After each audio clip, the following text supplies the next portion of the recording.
ហើយជាក់ស្ដែងកម្មវិធីសិក្សាពីមួយជំហានទៅមួយជំហានឃើញថាល្អក្មេងៗងាយចាប់បាននិងយល់បានច្រើនអាចចាប់រហ័សទៀតផងវាសួរ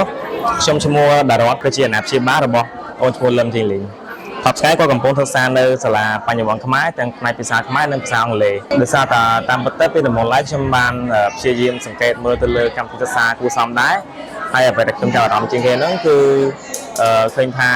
កម្មវិធីនៅសាលារៀនបញ្ញវន្តខ្មែរគឺល្អរួមទាំងបច្ចេកទេសគ្រូបង្រៀនផងដែរដូចជាស្ដែងបន្ទាប់ពីបានចុះសិក្សាឃើញថាក្រោយពីការទទួលបាននៅការជួបអាណាព្យាបាលជាប្រចាំនេះឃើញថាក្នុងកំឡុងពេលសិក្សាលោកគ្រូអ្នកគ្រូ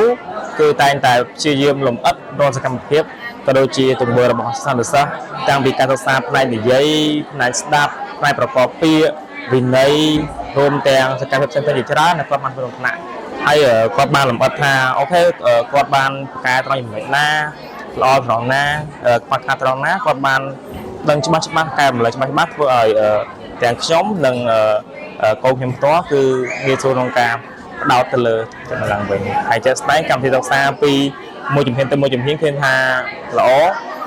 ក្មេងៗងាយចាប់បាននិងយល់បានច្រើនអាចចាប់រហ័សទៀតផងបច្ចុប្បន្ននេះបើកម្មវិធីសិក្សាគាត់ថាអូខេបានថាគ្រប់គ្រងធ្វើល្អមានច្រើនផ្នែកល្អហើយមួយទៀតពាក់ព័ន្ធនឹងបរិយាកាសបរិស្ថានក៏ល្អបានថាមានទីធ្លាធម្មតាចុះអាកាសច្រើនហើយមានទាំងម៉ោងកីឡាផ្សេងមានថ្នាក់ក្រៅថ្នាក់ក៏ច្រើនល្អបាទបានធ្វើឲ្យគាត់មាន activity ច្រើននៅក្នុងសាលាក្រោយនេះក៏សូមអរគុណដល់លោកគ្រូនាយកដែលបានពង្រឹងយ៉ាងខ្លាំងទៅលើលោកគ្រូអ្នកគ្រូដើម្បីឲ្យគាត់បានជួយពង្រឹងបន្តទៅដល់សិស្សានុសិស្សធ្វើឲ្យកូនខ្ញុំឃើញថាការសិក្សា